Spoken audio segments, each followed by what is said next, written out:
Hey, we'd like to take a minute to thank our sponsor, Isotope, makers of software and plugins for audio repair, mixing, and mastering. We use Isotope products here at the High Gain. It's an important part of how we've been able to bottle pure podcast gold week after week. And guess what? Isotope offers 1 free month of Music Production Suite Pro, which has all the tools you need to mix, master, and repair audio. Also, you can get 10% off all other software using the promo code FRET10. That's FRET10. All of this is at isotope.com, IZOTOPE.com.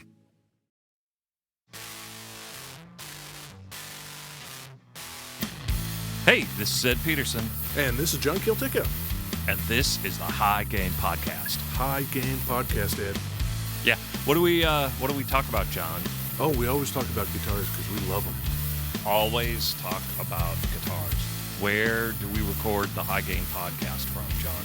2 secretly located, socially distant bunkers in West Seattle, Washington.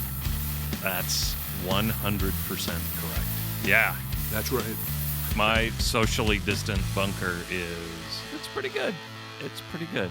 I'm recording with a Shure SM7B. Those are great mics. People love it, right? Oh, yeah. The dulcet Ed Peterson tones. Oh, yeah, the smooth stylings of Ed. Yeah, it's pretty good here in the basement. Are you staying safe, Ed, during this time of confinement? Yes, I walked to John's house a couple days ago, I guess. And that was my first time out of my house in over 2 weeks. And we stood, I don't know, probably greater than 6 feet apart. I'm going to say that we were standing at least 10 feet apart. Yeah, you were up on your porch. I was down on the street.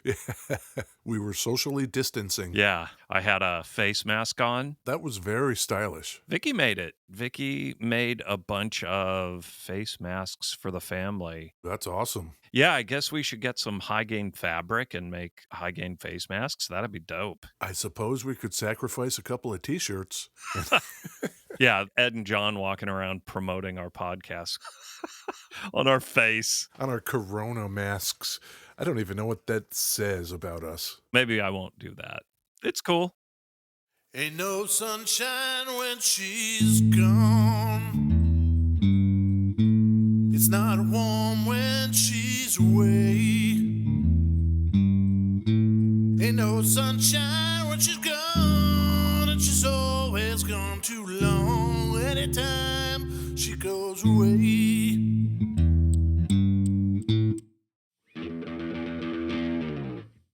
Beverages, Ed. Ugh, my lockdown shit is on lockdown. Right now, I have a pear, blackberry, raspberry smoothie. The reason it's got pears is because I've been doing bananas. Oh. And we ran out and we had this whole big thing of pears. So I just threw 2 pears into the blender. And how was that? Oh, it's delicious. It's delicious, John. With some chocolate protein powder, so it's like a chocolatey pear. Chocolatey pear. I could imagine chocolatey pear being like a real French restaurant-y sort of dessert, I could see that. You know how I am. Fancy boy. With my non-fancy black coffee that I'm drinking out of a Dungeons & Dragons mug. Myself, I have my black coffee, the standard go-to. Love it. Always good. Always good. But you know what? Last week, you asked rhetorically what kind of a monster would drink Coca-Cola. Yeah. Well, apparently that's me. You went just straight Coke? Big corn? I went big corn because, we're social distancing. Right. And I didn't really get out. And, what household doesn't have like some miscellaneous soda beverage lying around? If I had my druthers, we would not be drinking Coca-Cola. We would go solid Orca, don't you think? I need to ping Jan, make sure our friends up to the north are doing okay. Yep. And maybe while I'm at it, ask them to send me some beverages. Yeah, we need to inquire after their well-being. Exactly. Make sure everything's cool with Jan and company at Orca. Yes. And then if they're open and shipping, I would love a little So Delicious. Is that what they were? I don't know if I've had any Orca beverage I did not like. Oh, absolutely. That song I played, Ed? Mm-hmm. Are you familiar with it? Yeah. It is Bill Withers, Ain't No Sunshine Yes, we lost him. 81 years old. Not to corona, I don't believe, correct? No, I think he had a heart ailment. I don't know. These days we bring it up on the show and we kind of talk about it and we dance around it. I think from just a historical thing, it'll be really interesting to look back at these few episodes where we've been locked down. God damn, I just wake up every morning and it's like if I see a celebrity name, they've done something terrible or they have died of coronavirus. Those are the two options when I see someone's name. It's all bad news recently. Got a guitar here, Ed. Yeah, it's a guitar. It is a guitar. It's not a bass. A lot of brands that make these things just call them bass sixes, but they are tuned same as a guitar, E to E, whereas a baritone might be tuned as low as B. Oh, really? Uh-huh. Is that an actual distinction? Yes. Baritone versus bass six? Yes. I think I've always just kind of used those interchangeably. I don't think I've made that distinction. That is the distinction. Huh. Yeah. Okay. You're just hitting me with facts. And then I want to drill in on those facts and I should just let it go. Well, I think that's great you want to drill into those facts, Ed. It means that you have a curious, flexible mindset about this. Thank you, John. I thought that we would get into answering some of these questions. So I have here a Jerry Jones Longhorn Bass 6. Okay. Jerry Jones is a company that specialized in recreating Dan Electros.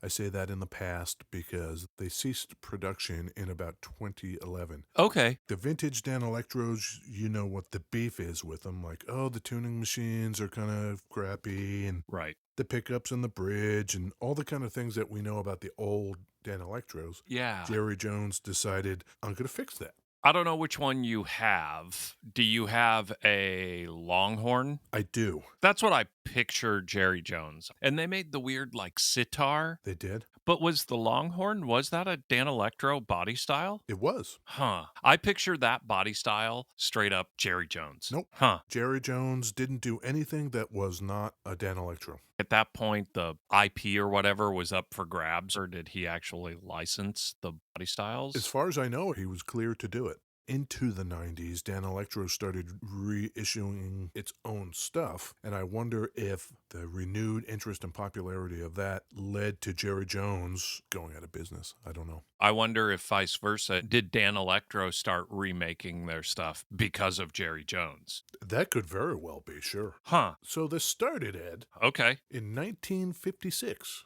Do you remember our guy, Nat Daniel? Of course, yeah, from Dan Electro. He was making these things in beautiful, beautiful, Ed, New Jersey. Mm-hmm. We can't pass this without noting that the second highest load of coronavirus cases right now is in New Jersey. So, little thought for them. I will send nothing but positive vibes to Jersey for the next month or 2 or 10 or whatever it is to get them through this. And then I'll go back to Jersey sucks. Jersey bashing? After. Yeah, I know how you are. Exactly. But for right now, God bless New Jersey. Yes. So our man Nat introduced in 1956 the UB2 six-string bass. And it looked like a normal Dan Electro, the single cutaway guitar shape. It wasn't any kind of longhorn, shorthorn thing. It was just Dan Electro looking. Yeah. Now, why would he have done this? Remember, the precision bass is 1950, so it's only been around popularly for 5 years or so at this point. Right. So what our man Nat was thinking was, if I make something like a six-string bass, maybe I can get these guys that are bass players to hop over to it, and then also I can interest the guitar players as well. They can feel like, hey, I can play kind of bass at the same time. Right. Sure. And nobody had anything like it. So at that point, it was either this Dan Electro six-string bass or an actual electric bass from Fender, or you stick with your upright. Sure. Grab an upright. Get fucked. Yeah. When you had an upright bass on your track and you couldn't get the click that you would want off the upright bass, you get the six-string bass to play it. Yeah. Upright bass is playing that. and then the 6-string bass is playing that, and so you get a pretty full bass sound. It was used to great effect on Elvis Presley's Jailhouse Rock. Huh. Yeah. Okay. 1956. Here's a quote for you, Ed. Okay. This instrument is terrific for rhythm and melody and simply cannot be beat for combining both. With it, you will stand out from the crowd. That's fantastic. Standing out from the crowd. What a great quote, John. You like that? Oh, I love it. In $1956, Ed, how much is it going to cost you to stand out from the crowd with one of these 6-string basses? It is going to cost you $532. In 1956? Yeah. Holy crap. I don't even know how much that would be now. You want to stand out from the crowd, it's going to cost. It's only going to cost you $135 in 1956. Oh, my God. And that is way under the 2K rule today. It's only about $1,300. Oh, really? I'm a big dummy. You are not, Ed. You were shocked at my guess. Well, I mean, that was 5 times as much as what it costs. Right. So not a very good guess. Like the kind of guess maybe a dumb guy would make. Old dumb Ed. Exactly. Yeah, I got you. I know what you're saying. So a couple of years later, they discontinue the 6-string bass that looks like a regular guitar, and that's when Dan Electro gets into their horny boys. Okay. The Longhorn, like the one I have here, Yeah. a full 24 frets, Yep. clear of the body. And the Shorthorn, which has, the shorter horn, so less frets clear of the body. Those Jerry Jones, Dan Electro, Longhorn body style, Uh-huh. I just hate it. I don't know why. I just don't like that thing at all. Yeah, I don't think I favor them too much my own self. That and the violin bass, Yeah. that Beatlesy, like Paul McCartney. That guy. Fuck. The Shorthorn version with the smaller scale and the less frets clear of the body. Does it look just like the Longhorn version? It's just, I guess I don't know the difference between the two. So the Shorthorn, imagine the cutaway on a regular Dan Electro shape. Okay. Just put that on both sides, and that's a Shorthorn. Maybe that one wouldn't be so upsetting to me. Yeah, it might not be so bad. And the Shorthorn in 1958? Yeah. How much do you think that was? $127. $85. Whoa. Whoa. That's only $760 today dollars. Sub 1,000. That is our new band name. Sub 1,000? Mm-hmm. The Sub 1000s? That's a good name. That's one of the cheaper guitars at the time we've done in that 50s, 60s, 70s era. Crazy. I'm surprised you don't see more of those. I don't think they sold tremendously well. And you have to think that the more years that go by, 58, 59, 60, and so forth, then the more other people are putting out their own versions and the more you get kind of eclipsed. And that's exactly what happened. In 1959, only a year later, then Gibson comes out with their EB6. That's one you'll recall we actually did an episode on. Yep, I remember. It was Gibson's hollow body bass 6. I remember. Friend of the pod, Dylan. Friend of the pod, Dylan loaned us that. Love it. And in short order, 1961, Fender brings out the Fender Bass 6. So now they're in the game. And it takes off on everything from spaghetti western sounds to Dwayne Eddy kind of music. It's so distinctive that I can't imagine there being a band where like, oh, the guitar player plays a bass 6. That just wouldn't be a thing. But having a bass 6 in the mix seems awesome. Nowadays, like a doomy band, bass 6 and the doom, I'm into it.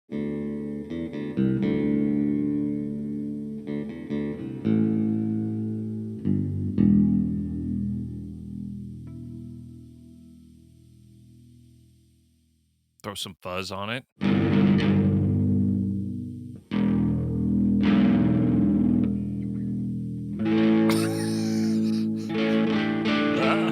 Oh, you want to hear something, Ed? Sure, John. Yeah, play me something. We got a little color from a friend of ours. Okay. Named Dan DeMay. Oh, really? He is a fellow West Seattleite. We met him recently, and he has a company called Spun Loud Effects. Right. Spunloud.com. He puts out short runs of pedals, and he recently finished a run of just 10 limited edition flangers. And he was kind enough in this socially isolated time to leave one in my mailbox. That is pretty sick. Yeah. It's like a flanger gone nutty. You want to hear what it sounds like? I think so.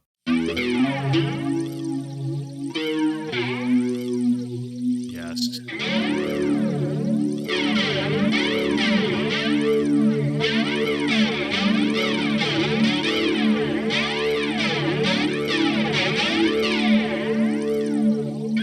What do you think of that? I kind of love it. It's kind of swimmy.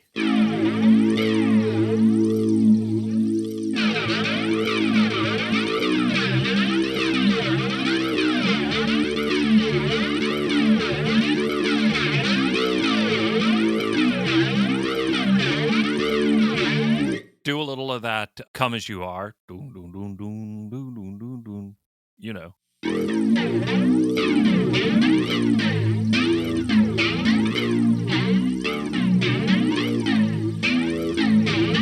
Something like that? You know. Yeah. Some of that swimmy underwater stuff.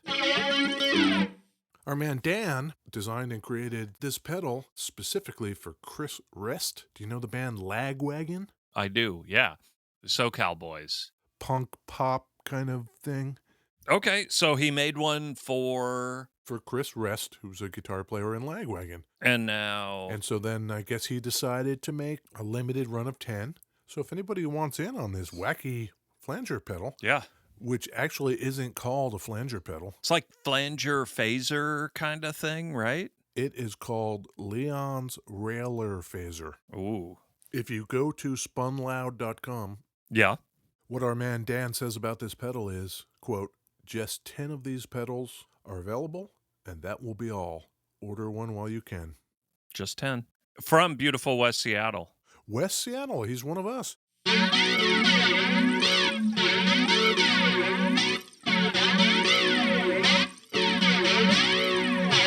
I think flanger's one of those sounds that, you kind of need in the arsenal. Please don't play flanger on everything. Do you know the history of the flanger, Ed?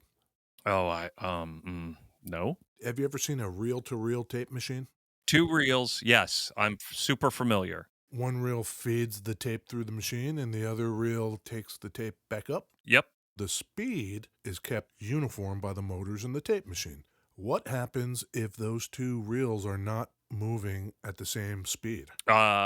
I bet it makes real weird, wacky, like wah-wah-y kind of sounds. That's my guess. It does. An engineer discovered this, I think, probably on a machine that wasn't calibrated, like maybe the motors were fucked up. I almost want to say he actually pushed his hand down on the tape to intentionally slow it down. He pushed his hand not on the tape, but on the edges of the reels. Yeah. The edges of those reels, Ed? Yeah. Are called the flanges. That's a crazy story, John. That is why that effect is called flanging. So that little pedal has a tape in it, and then when you click the button, something pushes against the edge of that tape, is what you're saying. Yeah, little guy with little hands, really little hands. Pushes against the flange. That's right. This is the kind of magic that happens with guitar pedals. You're not going to get that just anywhere. Exactly. Not going to happen. You come to the high gain for these kind of facts. That's cool. I like that a lot. Okay, let's get back to the fundamental sound of this thing. Yeah. It's just 2 lipstick type pickups and a pickup selector. Here's the neck.